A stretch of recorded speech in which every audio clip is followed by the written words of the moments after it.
కూటమి గెలిచిందని క్లారిటీ వచ్చిన నిమిషం నుంచి ఇయాల్టి దాకా వైసీపోళ్ల మీద ఫ్యాన్ పార్టీ కార్యకర్తల మీద ఆడడ కొందరు టీడీపీ లీడర్లు బాబు అభిమానులు ఏ తీరుగా దాడులు చేస్తున్నారో చూస్తూనే ఉంటుంది. ఓ దిక్కు ఏపీ సీఎం బాబు సారేమో పగలు పార్టీల పంచాయతీలు అన్ని లేకుండా పనిచేద్దాము, ఆగమైన ఆంధ్రాను అన్ని తీరులు అభివృద్ధి చేస్తేందుకు తనలాడదామని చెప్తుంటే కిందున్న లీడర్లు మాత్రం అవేం చెవున పట్టక ఆళ్ల పనిలాళ్ళు ఉన్నారు. ఇలా కొత్తగా టీడీపీ లీడర్ బుద్ధా వెంకన్న వైసీపోలకు వార్నింగ్లు ఇచ్చుకుంటా ఏమంటుండో ఈనుర్రిగా. కాబట్టి మీకు చెప్తున్నాయిగా, మీకు ఇచ్చే టైం అయిపోయింది.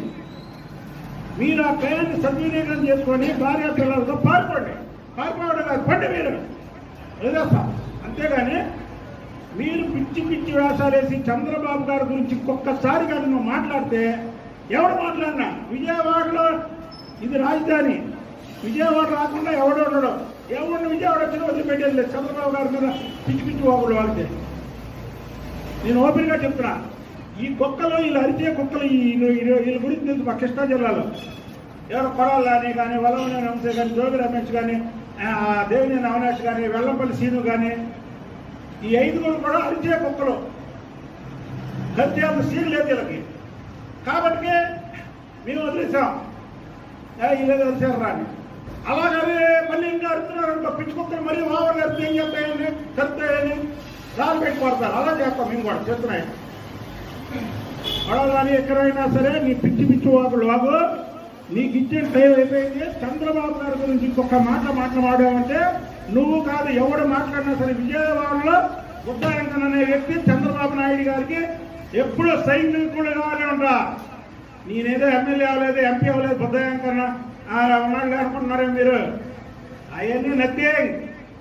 అదట ఏమాత్రం పొల్లు పోకుండా ఏడ తడబడకుండా కడుపులున్న కసి మొత్తం చూయించుకుంటా పంకపాటి లీడర్ల మీద ఉన్న పగ ప్రస్ఫుటంగా తెలిసేటట్టు ఎంత ముద్దుగా చెప్తుండు కదా. వైసీపోలు పెళ్ళాం పిల్లలతో సహా పారిపోర్రి, లేకుంటే ఎవ్వరు నిడిచిపెట్టమో అని మంది ముందల్నే వార్నింగ్లు ఇస్తున్నాడు. నిజమే, మరి ప్రతిపక్షంలోకి వచ్చారు కాబట్టి పానాలు తీయించుకునేందుకు వాళ్ళు అర్హత సంపాదించుకున్నట్టే. మీ పార్టీ పవర్లు ఉంది కాబట్టి భార్యా బిడ్డలతో సహా బాజాప్తా సంపేస్తామని చెప్పేందుకు మీకు అధికారం ఉన్నట్టే. అంతేనా? ఉండాలి జరంతనానా. ఓ సీనియర్ లీడర్ అయ్యుండి కిందో లెవెలన్న ఇసొంటి చేస్తుంటే అది పద్ధతి కాదు. పబ్లిక్ మనల్ని గెలిపించింది, పార్టీకి పట్టం కట్టింది, పార్టీల పగలు చూయించుకుంటా ఉసురు తీసుకునేందుకు కాదు అని చెప్పవలసింది పోయి ఇవ ఆయన మాట్లాడేది అనుకుంటా బుద్ధా వెంకన్న మాటలైన బుద్ధిజీవులు అరుచుకుంటున్నారు. ఈయననే ఇట్లా మాట్లాడితే కింది స్థాయి కార్యకర్తలు ఊకుట్రా, ఆగుర్రా నాయన అసొంటి వద్దు చెయ్యకుర్రి అని బాబు సార్ చెప్తే వినిపించుకోనోళ్ళు ఇట్లా మాట్లాడితే ఉత్త ఊకుట్రా. ఇంకా అధికారం ఎవరికి శాశ్వతం కాదు, చట్టం ఎవరికి చుట్టం కాదు. కాబట్టి పని చేసుకుంటా పార్టీ పతార పెంచుకునేటట్టు చూసుకోరు గాని ఇట్లా సంపుతాము, ఇడిచిపెట్టము, నరికి పడేస్తాము అని ఇవి కాదు మాట్లాడవలసింది అని అనుకుంటూ అరుచుకోబట్టిరు రెండు రాష్ట్రాల పబ్లిక్.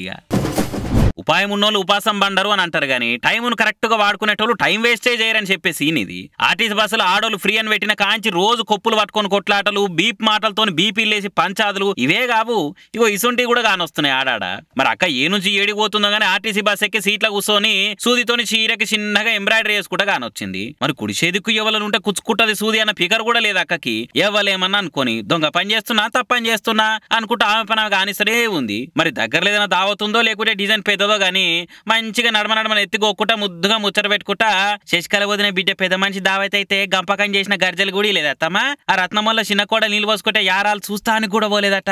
మరి గింత ద్వానమా అనుకుంటా ఊళ్ళో ముచ్చట్లు ముంగటేసుకుంటా ఒళ్ళున్న చీరకి ఓపుకతో ఎంబ్రాయిడరీ వేసుకుంటా బస్సులో కూర్చొని ఊరు దాట పట్టింది అక్క. మరి ఇది ఏడనో చెప్పడదో కానీ సోషల్ మీడియాలో వైరల్ అవుతుండే వరకు అక్కకు పని మీద ఉన్న ప్రేమను పని పక్కకు పెట్టి మరీ చూసి మురిసిపోతున్నారు జనాలు.